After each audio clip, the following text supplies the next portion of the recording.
I am संतोष विश्वकर्मा और आज हम स्टार्ट करेंगे class 11th unit chemistry unit first some basic concept of chemistry का जो टॉपिक आज का टॉपिक होगा हमारा एटॉमिक मास। इसकी कुछ कहानी हम समझ लेते हैं। पहले एटॉमिक मास का जो डिफिनीशन होता था वो हाइड्रोजन के रिस्पेक्ट में दिया जाता था, लेकिन अब ज़माना कुछ चेंज हुआ और क्या किया गया कि अब हाइड्रोजन के रिस्पेक्ट में ना देके जो स्टेबल आइसोटोप्स होते हैं कार्बन के C12 उसके रिस्पेक्ट में दिया जाता है। तो ये कब हुआ? तो इन 1961 में इंटरनेशनल यूनियन ऑफ केमिस्ट क्या किए, एटॉमिक मास को एक्सप्रेस करने के लिए ये आइसोटोप्स ऑफ कार्बन का जो आइसोटोप्स होते हैं C12 उसका यूज़ किया गया स्टैंडर्ड रूप में। तो हम इस चीज़ को हम यहाँ पर लिख देते हैं। ये पूरी कहानी हो गई। 1961 में इंटरनेशनल यूनियन ऑफ केमिस्ट ने क्या किया था, एक यूनिट को सेलेक्ट किया था। उस यूनिट के सिलेक्शन में एटॉमिक मास को एक्सप्रेस करने के लिए कार्बन का जो आइसोटोप्स होता है C12 उसका उन्होंने यूज़ किया था।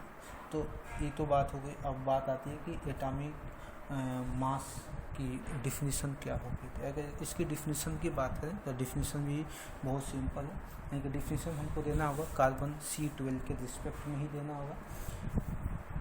तो हम यहाँ पर डिफिनीशन में हो जाएगा कि एटॉमिक जो सबसे सिंपल ही होता है, इसका डिफिनीशन दे सकते हैं कि the number which indicates how many times mass of one element is heavier in comparison to 1/12 part of mass of one atom of carbon C12। बहुत लंबा चौड़ा हो गया ना, लेकिन ये बहुत सिंपल ही है। ये टॉपिक्स आते जाते नहीं हैं एग्ज़ाम में, बस आपको दिमाग में बना होना चाहिए कि ये कैसे होता है। तो इस डिफिनीशन को मैं यहाँ पे लिख देता हूँ। अब यहाँ पे फिर इसको समझा दूँगा। यानी कि यहाँ पे डिफिनीशन लिख दिए हैं। यहाँ पे कहने का मतलब यहाँ पे है कि जिस भी एटम का अगर हमको एटॉमिक मास निकालना होगा तो उससे हम कंपेयर करते हैं कि वह atom 1/12 part of mass of an atom of carbon 12 से कितना गुना हैवियर है। यानी कि किसी भी एलिमेंट का अगर एटॉमिक मास निकालना है तो 1/12 part of mass of an atom C12 से हम कंपेयर करेंगे। तो इसका फार्मूला हो जाएगा, डिफिनीशन हो जाएगा atomic mass of element equal to mass of one atom of element upon 1/12 part of mass of one atom of C12। यानी कि कोई भी मास ऑफ एटम होगा हमको कंपेयर करना 1/12 part of mass of C12 से हमको कंपेयर करना है। यानी कि अगर हम बात करें इसी एटॉमिक मास ऑफ एलिमेंट की हम बात करें तो ये 12 है। 12 आपको ऊपर जाकर मल्टीप्लाई हो जाएगा तो एक नया फार्मूला जनरेट, बस क्या करना है, ये जो 12 है ये 12 आपका इंटू में आ जाएगा, यानी कि ऊपर वाले में आ जाएगा इंटू 12, यानी कि इंटू 12 है, यानी नीचे नहीं है ये, मतलब इसी पे है, इस लाइन पे है, यानी कि इसको ऊपर कर सकते हैं 12/1 कर सकते हैं इसको। ये हो गया एटॉमिक मास। तो एटॉमिक जो मास है इसका यूनिट की बात करें, ये हमारा न्यू टॉपिक होगा unit of atomic mass.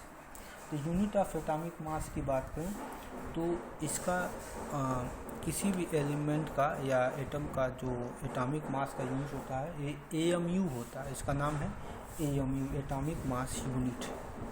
Are कर दूँ तो ये हमारा बन जाएगा एटॉमिक मास यूनिट। इसको शॉर्ट फॉर्म में हम AMU बोला जाता है।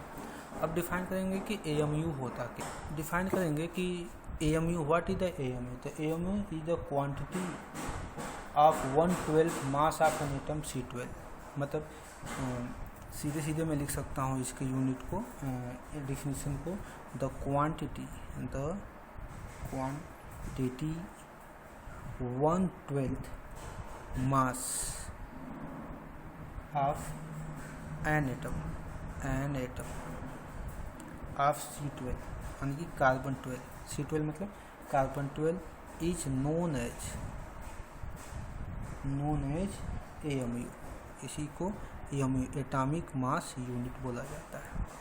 लेकिन आजकल AMU को भी रिप्लेस करके यू लगा स्मॉल यू लगा दिया गया है, यानी कि एटॉमिक मास की अब यूनिट AMU ना होकर स्मॉल यू हो जाती है। आपने कभी पढ़ा होगा, नहीं तो इसको हम आगे डिस्कस करेंगे। तो ये हो गया एटॉमिक मास ऑफ यूनिट। जो आज का टॉपिक्स है, ये टॉपिक्स वैसे एग्ज़ाम में आते नहीं हैं, लेकिन ये टॉपिक्स इम्पोर्टेंट है, आपके नॉलेज में होनी चाहिए।